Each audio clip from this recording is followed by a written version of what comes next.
Welcome back, and thank you for staying with KTN Prime. In studio, I'm joined by Maliba Arnold and Odoyo Widi and Kidi Mwaga. We're just deliberating on the week's top developments.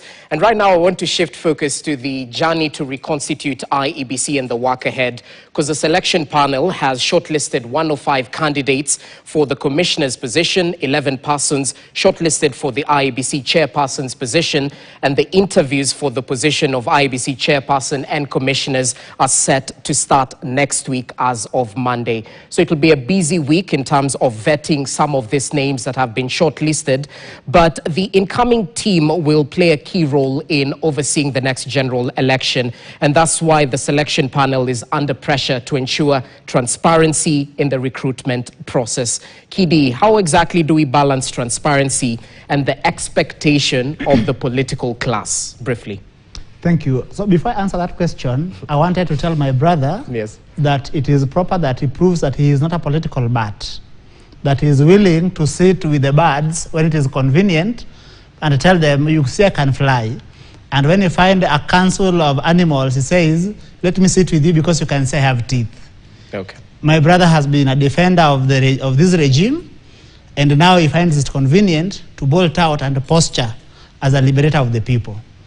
Diving right into the question about the IEBC, I think that the shortlist that was released a couple of days ago has not met the expectation of the young people.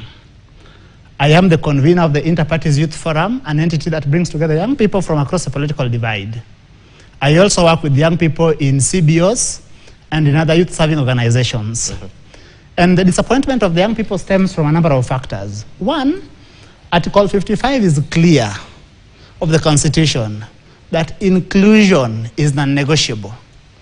The selection panel, in its wisdom, or lack of it, I don't know which it is, says that of all the young people that applied, that there was not a single young person they found who was qualified to even be shortlisted as a member. In my work as a convener in Inter-Parties Youth Forum, I encouraged my members to apply. And some of the applications, we had the good fortune of sitting and even going through them vis-a-vis the qualifications as stipulated in the advert.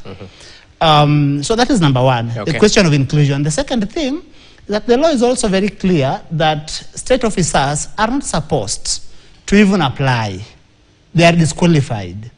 The selection panel, in its wisdom, again, or maybe lack of it, decided to shortlist some of the serving state officers whose names are known. We are disappointed in the work that the selection panel has done, particularly as young people. We are consulting widely on what actions to take, both legal and political actions. We have written to the selection panel. They gave us a response. We must tell them on this show that their response was not satisfactory. Depending with the direction we shall get from our members, we shall engage them further. Thank you. Okay, well noted. Odoyo, as you come in, the Election Observation Group, ELOG, called for an independent audit of the IEBC voter register, asserting that the new IEBC commission, once formed, must prioritize assessing and thoroughly cleaning or completely overhauling the register. We well know of the challenges that comes with ensuring accuracy and credibility in our general election. This is yet another front that at times we have dead voters still in the register when we are coming to a general election. Well, what's your take on this issue? Did you say ILOG? Yes.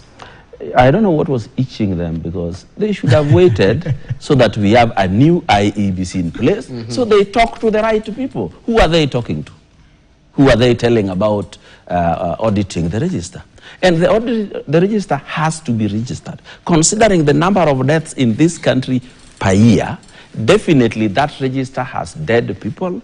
That register are people who have gotten out of the country.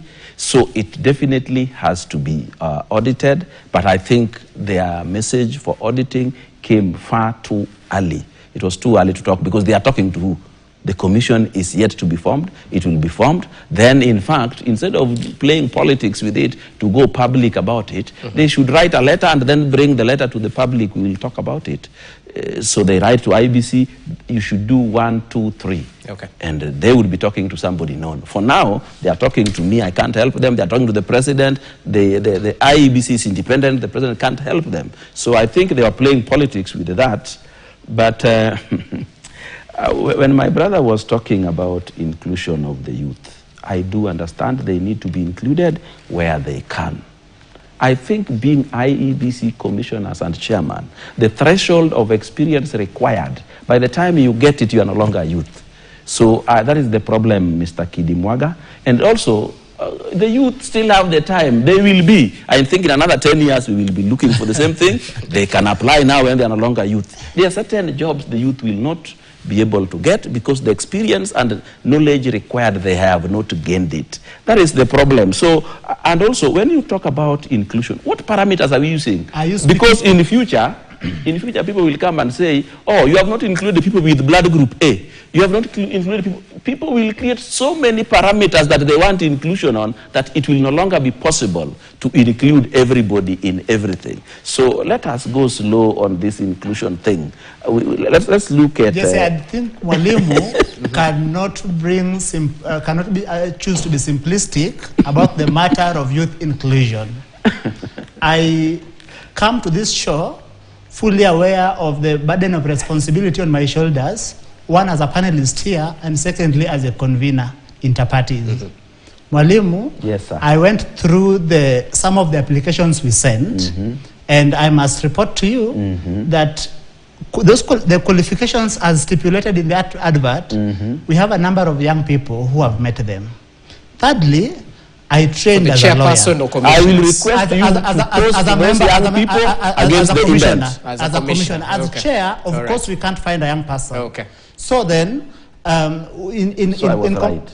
You're not right. You're not right because even as a member of the commission, then the young people who qualify. As a chair, the qualification is at least a judge of the Supreme Court. Of course, no young person can meet that. True. So then, it is improper for Mwalimu to say that no young person can. I mean, I will say no.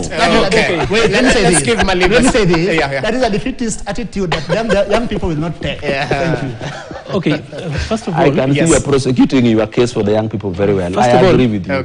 They elect you again to the position. Just to build up onto what my younger brother Kidi has said, Mwalimu here cannot run with the hounds or rather cannot run with the hare and hunt with the hounds.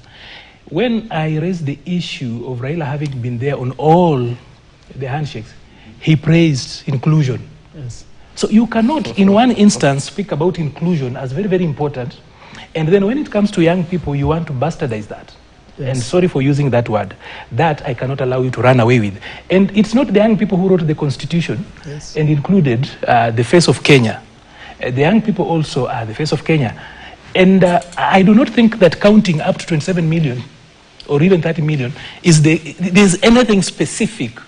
What is the experience in there? To dark shoes when people throw at you at bombers? What experience do you need? In fact, young people are stronger. They played rugby just the other day. They are fighting in the streets. They can do that much better. So what experience is needed there? Because the secretariat does that job. There's nothing specific. And Malim, just relax. I'm relaxing. I'm waiting for you. You and I have actually been at bombers before. There is no skill set that is so special there that you need to actually be there because you have got a competent secretariat to do that. This is patriarchy. Patriarchy is not just about men. It's also about ageism, where you look down upon young people. Yes. Na hiyo ishindwe. Now, I just want to return back to briefly my brother Kid very quickly. I will not go back and really dignify his attempt at doodling on my name about where I have come from. His attempt at poetry and good English, I want to just leave it at that for a small brother who's making an attempt. Because I spoke about my place when it comes to abductions. And I have been consistent. I am on record, not just on this show, throughout. Because I'm the only other person from government who spoke on 26 after 25. And I was still sounding the same. When it comes to abductions, I have been consistent. So a little bit of research would have helped him, but I will dismiss that for what it is. It's a younger brother who's trying to do something else. Now back to IEBC very quickly. First of all, if you looked at the shortlist, you will realize one thing, that IEBC no longer attracts talent because we've made IEBC a career graveyard. For them that end up there, somehow, one of the people that I have seen people try to actually say that he is the only silver bullet that brings national unity and everything else. He has ensured that IEBC is a place where you don't work. I'll give you an example. If you ask people at UNDP, Ezra Chiloba is an A1 staff, not just an A student. But even in his work, he's an A1 staff. But immediately you end up in IEBC, somehow people turn you into something else. You just turn out to become something that can't go there. So if you looked at that list, I know better people that should have been on that list, but they kept away because we've made it so difficult. Secondly, I don't have faith, or I do not even have hope. I know hope is not a strategy in whatever comes out of that particular process, because it's a political process by people who simply are trying to make it to ensure that in 2027 they have got better referees. But I have got faith in the Constitution of Kenya. If it were not for the Constitution of Kenya, William Ruto would not be president today, because the side that myself and other people were supporting at that particular point really wanted to run roughshod over the law. So I have got faith in the Constitution and not that particular framework that guys are coming up with. Because I do not see, if for example, I know somebody who has actually been made a PS today and he graduated last year. Great. Yet, we cannot allow people, somehow the guys who are the IEBC recruitment team, cut off anybody who graduated later than 2014. As in, look at that criteria. Yet somebody who graduated last year is a PS today. Yes. All right. Yeah. Interesting. I hadn't looked at that. Let me say something. And just before I forget, back to him very quickly. Malin here, kindly. Yes. He normalized, rationalized, and minimized the impact of abductions. No, Malim, we cannot make, I have got my own mentee whom I saw floating in a dam. You cannot make that a joke. Okay. You cannot it cannot be okay. You cannot rationalize that. Right and not better than no. It's not because a matter. You are changing what you came to discuss to discuss abduction. You minimize that, and we cannot allow you to escape with that. When it comes to the basic human rights, no, we cannot do politics with that. Okay, I've agreed with you. Thank you. Will that make the story short? Let me say something just before briefly. You know, Maliba has just said that IEBC has become a career graveyard, and it is my submission that we protect the careers of the youth from that graveyard. Interesting. As you come in, Kidi, yes. I'd like you to give us your take on members of County Assembly who are meeting during the 5th County Assembly Summit in Nairobi, and they turn their attention to SRC, insisting that their current earnings are no longer reflecting the weight of their responsibilities. They want a 700% salary increase. They demand for the implementation of Ward Development Fund and financial autonomy from the county executive. We well know of the Supreme Court and what it decided on the Ward Development Fund. What do you make of some of the issues they're trying to raise in terms of their functions of oversight, representation and whatnot based on their earnings and financial autonomy? Thank you, Jesse. Before I respond to that question, one, I think that very few people in this country are gifted with grandiloquence better than my brother Maliba. And while I was pointing to statements of facts, or what you'd call fair comment, he has chosen to belittle me in his poetry. It wasn't a fair comment. In his poetry. It wasn't fair. But it wasn't a fair point. I wish you give me time to speak, Maliba. But I will remind him of the timeless words of Robert Greene in his book, for The Laws of Human Nature, where he says that we are all self-absorbed and locked in our own worlds. He has proven on this panel that he is so self-absorbed and locked in his own world. So are you. When I will tell again my mentor and Mwalimu here that we don't think we will belittle the life of any one young person of this country. One life lost is one life too many. And if anything, we put in place a government to protect life, not to snuff it out at will. So we will reject abduction. We will stand up to any government that tries to lead through abduction, and we will pay the prices, whatever it will be. Now, diving right into the question you have asked about the MCAs and their pay, I think that we must remember that one of the countries that are most celebrated in the democratic development in the globe is Singapore. Part of what led to Singapore being Singapore is because Lee Kuan Yew was keen to make sure that the legislators of his country, the representatives of the people, were paid so well that then it diminished the need to engage in corruption. Okay. Over and above that, that was supplemented with the tough laws against corruption. We remember in 2003 when President Kibaki and the NAC team came in, one of the first measures they took was to make sure that MPs were paid well, better than they were paid during the previous administrations. The tragedy is that the MPs got in and acted like a crocodile that has tasted human blood. And now they kept raiding the public coffers. To date, MPs still have made attempts to increase their salaries at whims. I hope that, to cure this, that is why we set up SRC.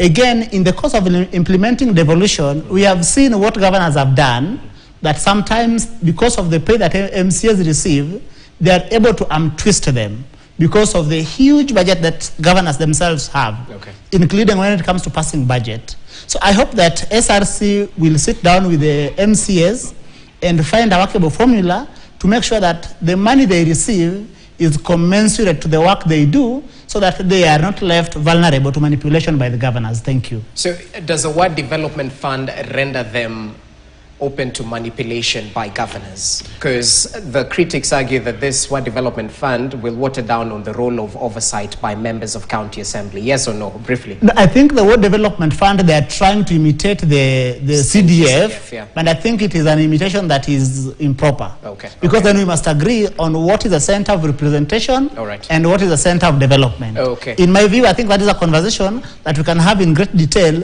not when I see you eager to make me end my submissions like Apologies I right now. I'm just doing my job. Don't attack the messenger. Odoyo, as you come in, President Ruto is going to central Kenya for a development tour. He's set to tour a couple of counties, including Nyandarua, Nyeri, Meru, and Tharaka Nithi. What do you make of the reception that is awaiting him? Jesse, I would prefer to comment on the MCAs than even that. Okay, sure. Proceed. First of all, why I want to do that? Because the work of MCAs is a responsibility. It is not a job. Committees, assemblies, and councils should be facilitated through what we call allowances to do their job. In fact, they should not even have salaries. They should have some honoraria per month to keep them moving to work and fro. Even MPs don't deserve a salary because we pay for their transport, we pay for their sitting. This salary we are paying them for what? And we have MCAs in this country who are so illiterate that when they want to write their names, they pull their IDs to copy it from there. And they want to be paid the way we pay doctors. People who work from 8 to 5 and even beyond. And these are people who only work when they want. They do their own work schedule by themselves. They say on this day we will do this. Such people should be compensated only for work done, and that should be through allowances only. And that is why they have very huge allowances. Right. So when they come here to tell us they want to be paid like doctors, for what? In any case, many of them these days are nominated by the very governors they are supposed to oversight. And when you bring what development fund, constituency development fund, it is simply twisting the executive to have those things. But the truth of the matter, you cannot be an oversight agency and then you still control funding. Who will oversight you? Briefly. Quickly, MCAs over 1,400 met in Nairobi. One of those things they hoped to do was to actually meet the president and air their grievances. The president dispatched the minister or the CAs for sports. Yani rais aliona MCA ni kama watu wa mchezo, anawatumia waziri wa michezo.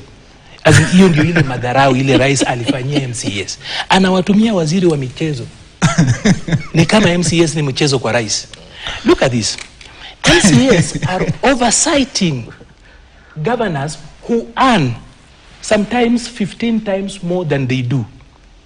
2, Governors have got control of billions, and somebody is paying you 82,000 shillings. You have got a mortgage, you have got a lifestyle, you are elected, and you are supposed to oversight. Just allow me to prosecute this. This is important. 30 seconds. Yeah. Secondly, one of the reasons why you see a lot of governors impeached, CECs that are called to order, and a little bit of work in counties is because MCAs do not have the Ward Development Fund.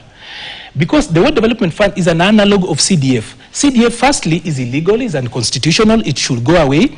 But CDF is the reason why Parliament is dead. You can do a technical paper on the reason why our Parliament is dead because of CDF. The people we have in Parliament are not members of Parliament, but CDF managers. But that is not why they are in Parliament. So we would rather pay MCAs well, so that they can do oversight. He spoke about people who are pulling their IDs out of their pockets so that they can copy their names. Now that doctors know how to write their names directly, why can't they run and be elected? Being elected is not child's play. And the work, or rather the scope of work that politicians do, whether they are MCAs or even MPs, is quite heavy. It's not easy. He knows that. I know he's trying to be politically correct, but let us not play with the lives of the people at the grassroots. MCAs are the final bulwark that is there for the people. Kindly let us pay MCAs well if we want devolution to work. Okay, we'll definitely see what SRC will have to say about the MCA's plight. Will they get that salary boost, or will it go the way that Odoyowidi is saying they should only get allowances? Well, only time will tell. Gentlemen, that's all the time we had. I know we've only scratched the surface. That's all the time we had. Okay, we'll talk to the producer later on. Asanteni sana. Odoyowidi, we appreciate your input. Arnold Maliba and Kidi Mwaga as well. Looking forward to more deliberations. Thank you so much for your input. On behalf of Ashley Mazuri and our sign language interpreter Damian Evans, we say good evening. Enjoy the rest of your viewing. Good night.